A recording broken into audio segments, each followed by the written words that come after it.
Saudara, malam hari ini Timnas Indonesia akan menghadapi Malaysia di laga terakhir penyisihan Grup A Piala AFF U23. Rivalitas Indonesia dan Malaysia ini selalu menghadirkan pertarungan yang sengit dan syarat akan gengsi di antara dua negara serumpun ini. Di grup A, Indonesia saat ini masih memimpin klasemen dengan 6 poin. Sementara Malaysia berada di peringkat ketiga dengan 3 poin. Untuk lolos ke babak semifinal, Malaysia harus menang malam hari ini lawan Indonesia. Sedangkan untuk Timnas hanya butuh hasil seri untuk dapat lolos. Namun sebagai tuan rumah tentu Garuda Muda akan berupaya meraih 3 poin atas Malaysia untuk menjaga gengsi sekaligus memperbaiki rekor pertemuan yang selama ini jarang menang lawan Malaysia. Rivalitas Timnas dan Malaysia telah berlangsung lama. Derby Melayu ini selalu dinanti para penggemar sepak bola. Pendukung Timnas pun sering menyebut boleh kalah dari negara lain asal jangan dari Malaysia. Begitu juga sebaliknya. Lalu bagaimana dengan kans malam hari ini? Mampukah Garuda Muda menaklukkan Harimau Muda Malaya? Kita ulas bersama pengamat sepak bola Roni Panggamanan.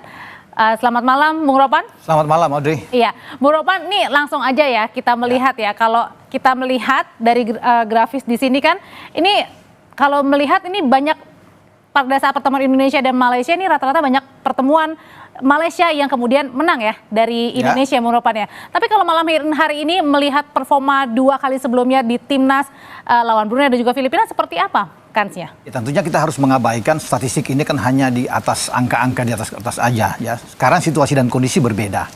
Kita sedang bagusnya dan kita tidak pernah kebobolan. Dari 2 pertandingan kan, memasukkan 9, kemasukan 0. Tidak ada. Tetapi pertandingan melawan Brunei itu akan nantinya hilang.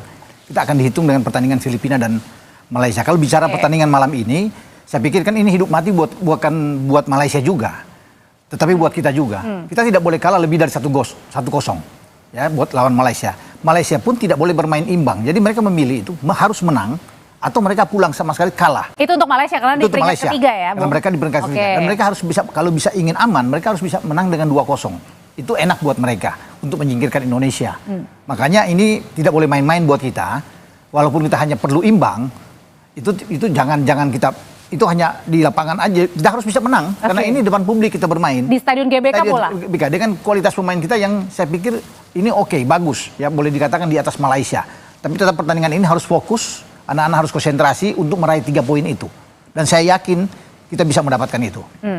Oke, nah tapi kalau misalnya dilihat sendiri, Bung, kalau misalnya pertandingan malam hari ini, oke, kita harus minimal seri ya. Tapi kalau dilihat, memang ini juga merupakan pertarungan gengsi juga ya, Bung ya, melawan Malaysia. Ya, ini kan sebuah rivalitas yang tinggi. Apalagi kita pada 2 tahun lalu di ajang yang sama, U23 juga di Thailand, kita di fase grup kalah. Ya, gol Ramadan Sananta kemudian dibalas oleh 2 gol dari pemain pengganti Virgus Tirne. Yang pada malam ini Virgus Tirne akan bermain bersama dengan tim U23 Malaysia. Tidak main-main. Jadi sebagai rivalitas yang tinggi, tentunya kita harus bisa membalas kekalahan itu. Dan inilah kesempatan di saat kita bermain di GBK, didukung penuh oleh supporter kita. Dan sekarang ada pelatih yang berlainan dengan Gerald van den Berg tentunya. Dan anak-anak termotivasi untuk bisa memenangkan pertandingan. Nah, waktunya saat ini untuk bisa mengalahkan Malaysia. Dan pasti Malaysia akan juga ketar-ketir melawan kita. Ya, mereka tahu bahwa sulit untuk bisa menghadapi kita, untuk mengalahkan kita. Mereka akan berusaha untuk coba melakukan yang terbaik menghadapi tim Indonesia. Nah, sebenarnya pertandingan malam hari ini juga menjadi adu strategi ya, Bung ya. 2 pelatih antara Gerald van den Berg dengan Navouzi Zain. Nah, tapi kita simak dulu ya pernyataan dari kedua pelatih. Yeah, I think every game is important and also against Malaysia is important. But I think they're a good team, very good team, and I think they have a lot of good players. So I think we have to try to win that game again. But I think that we are prepare ourselves well, and we know that Malaysia is a really strong team.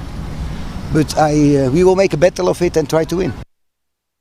Yang penting kekuatan mental dan serta keyakinan diri yang tinggi lah kita yang perlu kita extra effort untuk malam esok. Itu yang lebih penting. Kita tahu di hadapan fans sendiri Indonesia begitu garang, begitu kuat sekali. Jadi kita perlu bersedia menghadapi segala serangan daripada Indonesia dan juga memperkemaskan kita punya bahagian serangan kita untuk menjadikan gol. Kita tahu kita perlukan kemenangan Malaysia untuk ke pusingan yang seterusnya, insyaAllah. Kedua pelatih baik timnas maupun juga Malaysia ini sama-sama ingin the best effort yang hari ini bisa dilakukan malam hari ini. Tapi kalau dilihat nanti kira-kira kalau untuk timnas dulu deh, Bung Ropan, ini gimana nih susunan pemain malam hari ini? Kalau melihat dari apa yang dilakukan oleh Van den Berg 2 pertandingan terakhir kan ada perubahan. Tiba-tiba di starting 11 4 perubahan, terutama di belakang. Ya hanya meninggalkan seorang Donny Tri di kiri, tapi 3 kemudian digantikan. Kalau di awal kan ada Maulana, kemudian ada Ferrari, ada Brandon Shinoman, tapi setelah melawan Filipina di pertandingan kedua itu ada pergantian, ada Kadek Arel masuk, ada Buffon juga ikut masuk, Kakang Rudianto di belakang ya. Ya kemudian juga ada di depan kita bisa melihat ya ada Detan, kemudian Hoki Caraka masuk lawan Filipina, tapi Raven yang ganti di babak kedua. Nah semoga kita akan lihat di belakang itu siapa yang akan pas bermain. Apakah tetap dengan 4-3-3 karena bagi Van den Berg selalu ingin untuk penguasaan bola, pegang bola lebih tinggi, dan beranikah dia merubah untuk back four ini. Tapi saya pikir tetap dengan 4-3-3.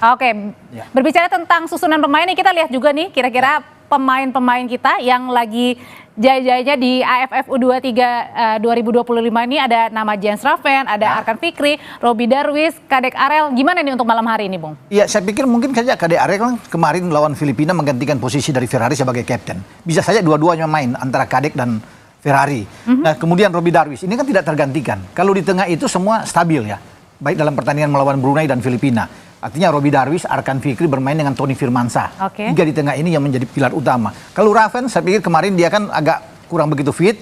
Masuk di babak kedua menggantikan Hoki. Dan saat ini ketika dia bugar, dia akan main dari pertama. Ya. Oh langsung ya? Langsung bisa main dari pertama saya pikir. Ya. Dia sudah 6 gol, buat 6 gol sejauh ini melawan Brunei. Tapi ini kesempatan buat dia untuk bisa membuktikan, untuk bisa menjebol gawang Malaysia. Langsung mudah-mudahan di menit-menit awal nih. Betul. Kemudian Arkan Fikri, Bung. Ya ini gelandang juga yang saya bilang tadi yang tidak tergantikan. Artinya dia akan bermain di sana bersama dengan Robbie Darwish dan Tony Firmansyah, dan mereka adalah pakem utama yang tidak diubah oleh Van den Berg dalam 2 pertandingan. Nah pertandingan malam ini saya pikir ketiga-tiganya akan main secara bersamaan juga di lapangan. Cuma di belakang ini kita tunggu siapa yang akan benar-benar firm untuk bisa bermain di posisi 4 back sejajar ini. Sama yang di depan. Kalau di depan itu saya menantikan seorang Victor Detan yang melawan Filipina kemarin masuk di babak kedua, dan mungkin saja dia akan dimainkan. Cuma kan kalau dia main, salah satu di antara Raihan Hanan atau Arjuna itu bisa menjadi korban. Nah kita akan tunggu siapa yang akan dimainkan, tergantung dari Van den Berg yang lebih tahu. Ya. Oke, kemudian kita simak juga ini berikutnya begitu ya. Ini berkaitan dengan para pemain begitu yang harus diwaspadai. Kira-kira siapa sih, Bung Ropan? Untuk di Malaysia sendiri ya? Kalau Malaysia mereka kan akan bermain dengan 4-2-3-1. Mereka akan menggantungkan seorang Firgus Tierney. Walaupun kita tahu mereka punya Hakimi Asim di depan, ada juga Dennis yang akan bermain di gelandang. Tapi 3 gelandang serang mereka juga harus diawasi oleh gelandang-gelandang kita. Oke, Firgus Tierney pemain yang bagus. Kemarin melawan Brunei dia ikut mencetak gol ketika menang 7-1. Dan ini menjadi tugas bagi Kadek atau Ferrari kalau mereka berdua bermain di belakang. Jadi yang perlu diawasi adalah Firgus Tierney tentunya. Seorang pemain yang ada di depan ya. Tetapi mereka punya 3 gelandang yang harus juga ya, ada satu Alif yang Yuslan Alif yang sudah sembuh dari cedera. Tidak bermain melawan Brunei kemarin, tapi dia sekarang akan kembali. Nah, ini juga harus diantisipasi bersama dengan Azim Hakimi dan juga dengan Haris Dennis. Oke, lebih banyak kita mengulas soal pemain-pemain kita termasuk juga dengan Malaysia, bagaimana kans kita menang malam hari ini. Kita akan berbicara lebih lanjut ya dengan satu narasumber yang ini tidak kalah, yang lagi eksis juga. Tetap bersama kami, tetapi kita lihat dulu ya tayangan berikut ini.